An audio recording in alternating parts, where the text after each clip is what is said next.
ಏನೋ ಒಳ್ಳೆ ಹುಲಿನೋ ಸಿಂಹನೋ ಎದುರು ಬಂತು ಅನ್ನೋ ಹಾಗೆ ಎದುರ್ಕೊಂಡು ಬ್ರೇಕ್ ಆಗ್ತಿದ್ಯಾ?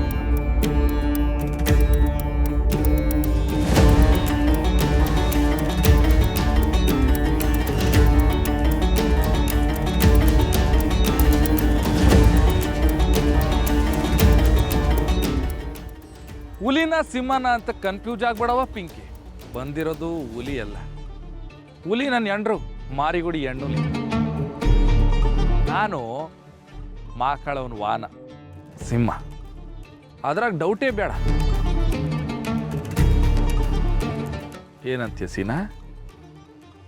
ಬೇಬೆ ಬಾ ಹೊರಡಾಡ. ಏ ನಿಮ್ಮನ್ನ ಹಂಗೆ ಕಳ್ಸಕ್ಕಾಯ್ತದ? ನಮಗ್ ದಾರಿ ಬಿಟ್ರೆ ಒಳ್ಳೇದು. ಅರೆ ರೇ ರೇ ರೇ ಕಂಡೋರ್ ದಾರಿಗೆ ನಾವ್ಯಾಕೆ ಅಡ್ಡ ಬರೋಣ? ಅಂತ ಅಭ್ಯಾಸ ಇಲ್ಲ ಕಣವ ನಮ್ಗೆ.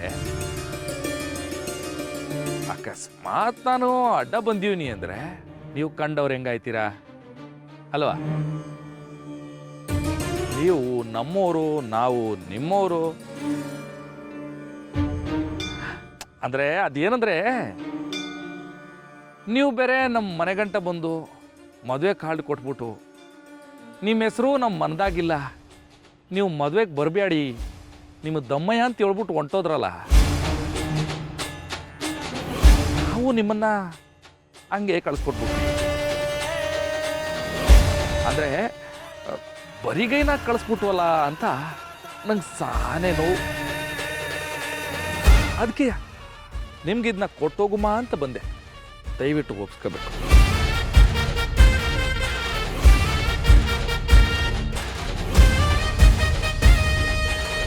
ಅರೆ ರೇ ರೇ ಯಾಕೆ ಭಯ ಪಡ್ತಿದ್ದೀರಾ? ಇದು ನಮ್ಮ ಮನೆ ಸಂಪ್ರದಾಯ.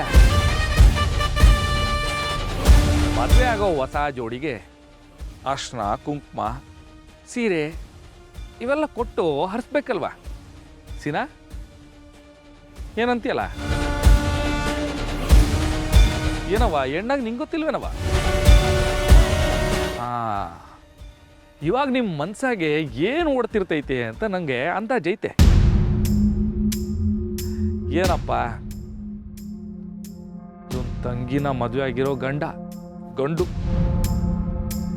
ಇವನು ಹೊಸ್ದಾಗಿ ಮದುವೆ ಆಗ್ತೀನಿ ಅಂತ ಒಂದು ಕಾರ್ಡ್ ಕೊಟ್ಬಿಟ್ರೆ ಇವನು ಬಂದ್ಬಿಟ್ಟು ಅರಸ್ತವನಲ್ಲ ಅಂತ ನಿಮಗೆ ತಲೆ ಕೆಟ್ಟೋಯ್ತೈತೆ ಅಲ್ವಾ?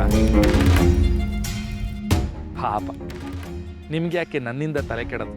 ಬೇಡ, ಸೀದಾ ವಿಷಯಕ್ಕೆ ಬಂದ್ಬಿಡ್ತೀನಿ. ನೋಡಿ, ರಾಮಾಯಣದಾಗೆ ಶ್ರೀರಾಮನ್ ತಾವ ರಾವಣೇಶ್ವರನೇ ಬರ್ತಾನಂತೆ. ಬಂದ್ಬಿಟ್ಟು ಹೇಳ್ತಾನಂತೆ, ಯುದ್ಧ ಮಾಡ್ತಿದ್ಯಾ, ಗೆಲುವು ನಿಂದೇ ಆಗಲಿ, ನಿಂಗೆಲ್ಲ ಒಳ್ಳೇದಾಗಲಿ ಅಂತ ಹರಿಸ್ಬಿಟ್ಟು ಹೋಯ್ತಾನಂತೆ. ಆದರೆ ವಿಷಯ ಏನಪ್ಪ ಅಂದರೆ, ರಾವಣೇಶ್ವರನ ಮ್ಯಾಕೆ ಮಾರನೇ ದಿನ ಯುದ್ಧ ಮಾಡಕ್ಕೆ ಬರ್ತಿರೋದೇ ಶ್ರೀರಾಮಚಂದ್ರ. ಆದ್ರೂ ಅವನು ಹರಿಸ್ಬಿಟ್ಟು ಹೋಯ್ತಾನಲ್ಲ, ನೀನೇ ಗೆಲ್ಲು ಅಂತ. ಅದ್ರಾಗಿರೋದು ವಿಷಯ. ಅರ್ಥ ಆಯ್ತಾ?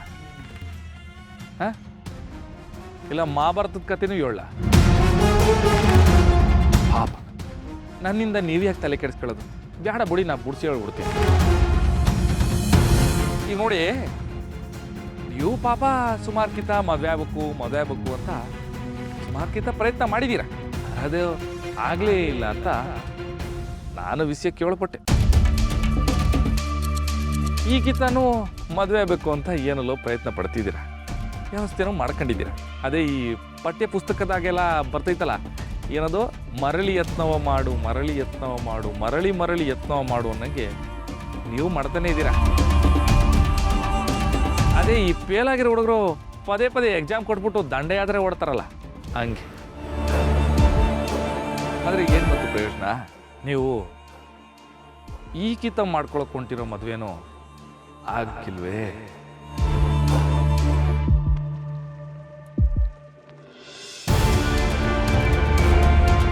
ಏನು ಎದುರಿಸ್ತಾ ಇದೆಯಾ? ಛೇ ಮಾಕಳವ ನಾಳೆಗೂ ಇಲ್ಲ ಕಲ. ಮತ್ತೆ ಹೆದರ್ಸ್ತಾನೂ ಇಲ್ಲ, ಎಚ್ಚರಿಸ್ತಾನೂ ಇಲ್ಲ. ಇರೋ ಮ್ಯಾಟ್ರನ್ನ ಹೇಳ್ತೀವಿ. ಹಂಗಂತ ನಾನೇನೋ ಬಂದು ನಿಮ್ಮ ಮದುವೆಗೆ ಅಡ್ಗಾಲಾಗ್ತೀನಿ ಅಂತ ಅನ್ಕೋಬೇಡ. ಕೆಪ್ತಾರಿನಾಗ ಹೋಗೋರು ಯಾರೇ ಇರಲಿ, ತಮ್ಮ ಕಾಲಿಗೆ ತಾವೇ ಕಾಲು ಕೊಡ್ಕೊಂಡು ಎಡವ್ತಾರೆ. ಇದು ನಮ್ಮ ಅನುಭವದಾಗ ನಮ್ಗೆ ಗೊತ್ತೈತೆ.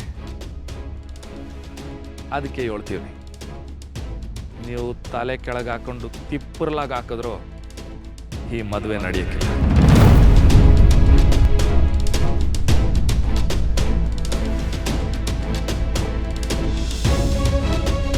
ಇದಕ್ಕೆ ಕಾರಣನೂ ಐತೆ.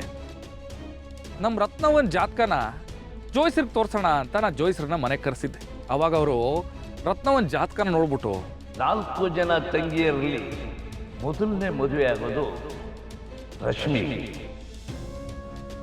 ಆಮೇಲೆ ಅವಳಿಗೆ ಸಿಗೋ ಗಂಡ ಅವಳಿಗೋಸ್ಕರನೇ ಹುಟ್ಟವನೇ ಅಂತಲೂ ಹೇಳಿದ್ರು. ಅದರ ಅರ್ಥ ಏನು? ನಮ್ಮ ಗುಂಡೂದು ಸೀನಂದು ಅದ್ಯಾವರೇ ಮಾಡಿರೋ ಜೋಡಿ ಅಂತ. ಆ ಜೋಡಿನ ಯಾರು ಮುರಿಯಕ್ಕೆ ಹಾಕಿಲ್ಲ. ಸಾಕ್ಷಾತ್ ಆ ಬ್ರಹ್ಮದೇವನೇ ಬಂದ್ಬಿಟ್ಟು ಮಾಂಗಲ್ಯಂ ತಂತು ನಾನೇನಾ ಅಂತ ನಿಮಗೆ ಹೇಳ್ಬಿಟ್ರು. ಸೀನಾ ನಿನ್ನ ಕುತ್ತಿಗೆಗೆ ತಾಳಿ ಕಟ್ಟಕ್ಕೆ ಹಾಕಿಲ್ಲ.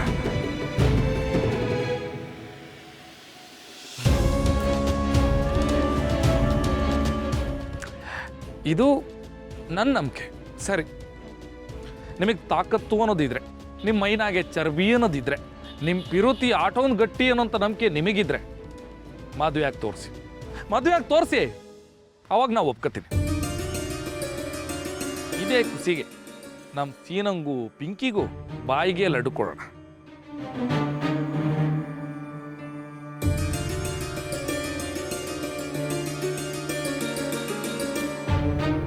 ಪಿಂಕಿ, ನೀನ್ ತಿನ್ನಬ, ತಗೊಳ.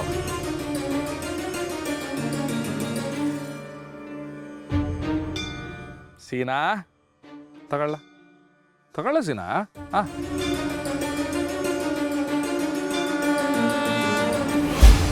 ಬಾಯಿಗೆ ಲಡ್ಡು ಬಿತ್ತು ಅನ್ಕೊಂಬಿಟ್ಯಾ? ಇಲ್ಲ ಕಲ ಬಿಡಿ, ನಾನು ಇಷ್ಟೇ ಹೇಳಕ್ಕಿರೋದು. ಅದು ಇಂಥದ್ದು ಇಂಗ್ಲೀಷ್ನಾಗ ಹೇಳ್ತಾರಲ್ಲ, ಹ್ಯಾಪಿ ಮ್ಯಾರಿಡ್ ಲೈಫ್. ಆದರೆ ಹ್ಯಾಪಿ ಅನ್ನೋದೈತಲ್ಲ, ಅದು ಮಾತ್ರ ನಿಮ್ಮ ಮದುವೆನಾಗಿರೋಕ್ಕಿಲ್ಲ. ಇಷ್ಟು ಹೇಳ್ತಾ ನನ್ನ 2 ಮಾತನ್ನ ಮುಗಿಸ್ತೀವಿ. ತಗೊಳವ ಹಿಡ್ಕ. ಅದು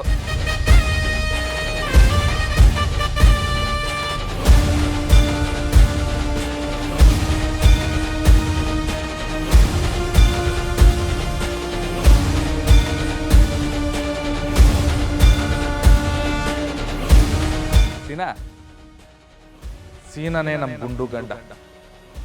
ಹಂಗಂತ ಆ ಭಗವಂತನೇ ಬರ್ದಾಯ್ತು.